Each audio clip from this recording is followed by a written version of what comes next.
Today,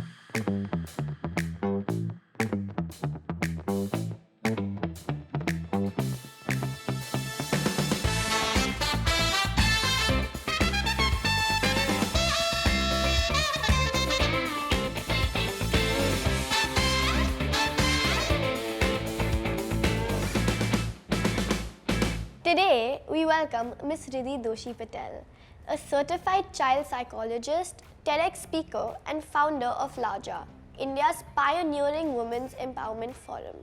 With over 1.5 million lives touched through counseling and workshops, she's a dynamic force in redefining parenting and mental health. As a TED Club's advisor and a recipient of awards like the National Award and Young Entrepreneur Award, Ms. Riddhi is a catalyst for positive change. Join us as we delve into her insights on parenting, mental health, and empowerment. Welcome to the show, Miss. Thank you so very much, Arya. Thank you. Our conversation for today is about exam stress. Exam stress is a significant concern for many teenagers. Ms. Riddhi, in your extensive experience, how do you observe exam stress impacting teenagers, and what are some of the common signs parents should be aware of? Arya, during the exams, the children are already very anxious and very stressed. What parents need to look at it as the warning signs I'm talking about when the child is not sleeping well. A lot of late nights are happening, the food habits are changing, they are not mingling with people, their friends, not meeting them, right? Apart from that, they are not talking about the emotions and feelings to their parents, feeling very bottled up, feeling very lonely. And if you see, the parent sees the child in this space, that's kind of a warning sign for sure. Because that's a space where no child should be in. Right? And that's where the parent can surely extend support, maybe create a space for the child just to speak about his or her emotions. Thank you so much for your input. On to our next question. Can you share practical strategies or coping mechanisms that teenagers can employ to manage exam stress effectively? So it's very important that during the exams or before exams, right, a month or 1 month or and a half prior to the exams. So it's important that the child wakes up at a particular time and sleeps at a particular time. That routine has to be maintained, right? And the food habit and the food routine is also very important, because while we are stressed out, we don't like eating particular food or we don't want to eat food. It's important that the child pushes himself or herself and maintains a routine of food, right? Food intake has to be there, and simultaneously water intake. Right. So probably the parent can just help by putting bottles wherever the child is, water bottles, and the child can take a little more initiative and keep on sipping water throughout the day. Because that will prevent them from feeling tired. Absolutely, they are not dehydrated, and water is important to keep us going as much as food is, so that helps. Right. Thank you so much. Welcome. Now, on to our next question. What steps can parents take to provide support during exam time? That's such a beautiful question, Arya. For parents, it's important that they create their space. Now, how is something which each parent needs to put their efforts for? So while the child is leaving for exams and while the child is back from exams, it is important that the parents don't discuss about it. Gone is gone, right? Right. So they don't ask that how the exam has been for you or how are you prepared for today's paper. Second, it's important that while the child is going to sleep, for the sleep schedules are maintained, the morning and evening, if the parent can, have a soft instrumental music being played in the house, that would automatically relax the child. During the exams and probably the month before also, if the parents, especially the mom, can look after something very, for the food habits of the child and cook something which is really tasty and something which the child really loves to eat, that will keep the mood in balance. Also, every evening, if the parent, so while the child has free time, maybe 20 minutes or 25 minutes, if the parents can involve in something like a talk basically, or a game, a board game, or maybe a walk together, you know, Right. that will help them to connect with the child in a much better way, and creating a very non-judgmental space for the child, and the child will feel very secure and relaxed. At So that's ease. at ease, exactly. So that's what the child needs during exams.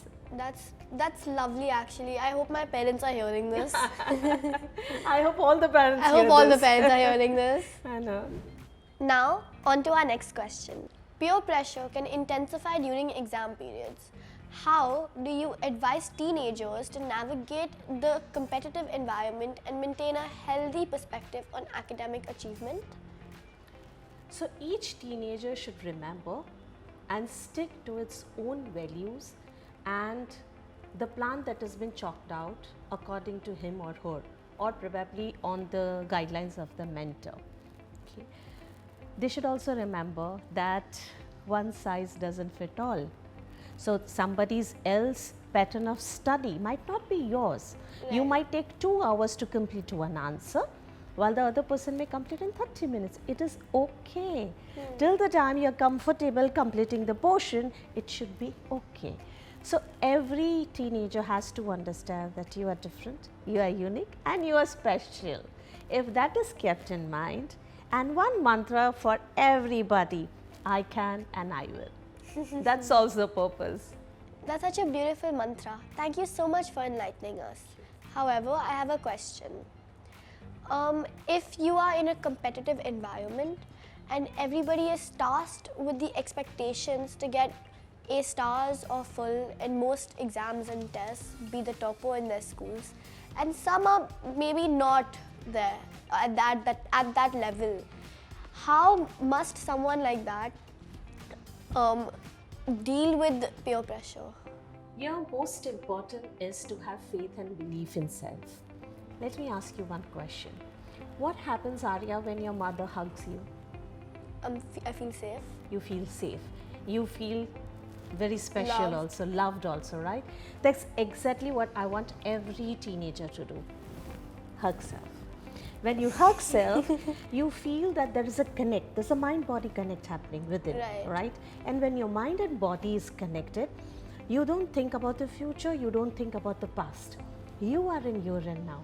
And while you are in your and now, when you start believing in yourself, nothing is difficult. And also every teenager has to remember one thing. I would say has to. Appearing for exams is not the end to the life. There is a lot more to come.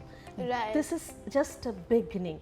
So even if you fail in that particular measurements or the goals that you've set for yourself, it is okay.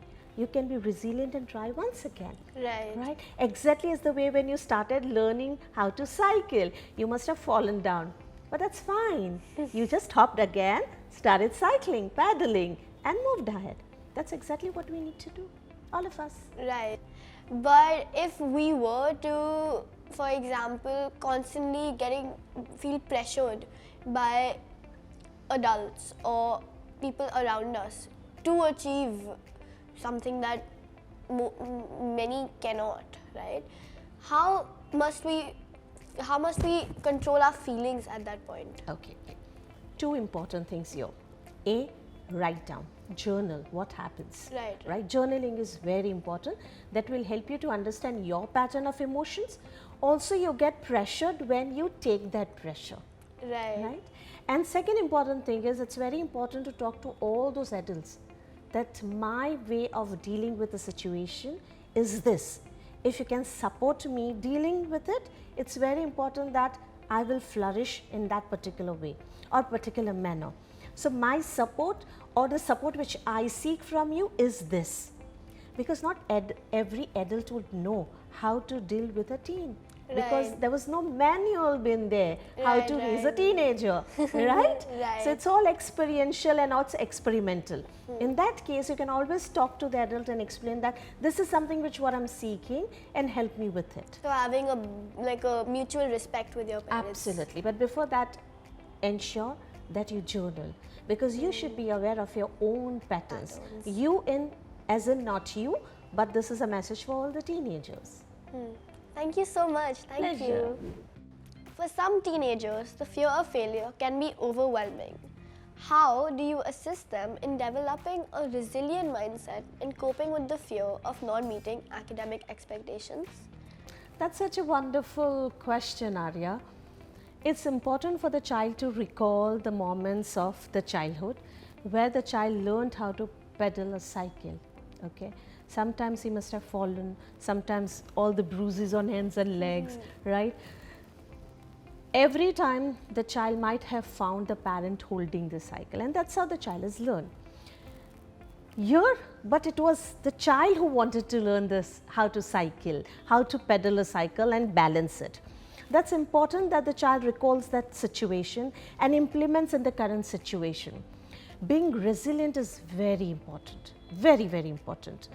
Resilience is just trying to tell yourself, this is the situation, now what? When you start giving this option of now what to yourself, you will start understanding that, okay, this is it. Now, how do I make it better for myself? Right? That's exactly every teen has to keep in mind. Right. Fear of failure is, I understand everybody undergoes, everybody feels. You, me, at this age, I also feel that. But it's important that we keep one thing in mind, now what? The mantra, now what?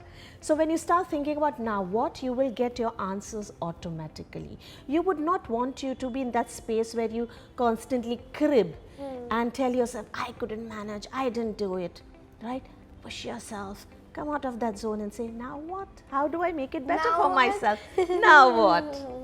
What a lovely analogy. Thank you. Thank you so much for enlightening us about this. Thank you, Arya. Thank you for taking out the time to come on our show. We really appreciate it. I'm so glad, in fact, a teenager doing this, Arya. We need more teenagers coming forth and talking about it, spreading awareness, and you're doing wonderful work. Thank you so much. I will definitely take in your advice of journaling and spending time with my parents, taking walks, playing board Absolutely. games. And hug. And hug. Let's not forget that. Thank you so much. Always a pleasure. Thank you for streaming Gen Z and come back to watch more meaningful conversations around mental health.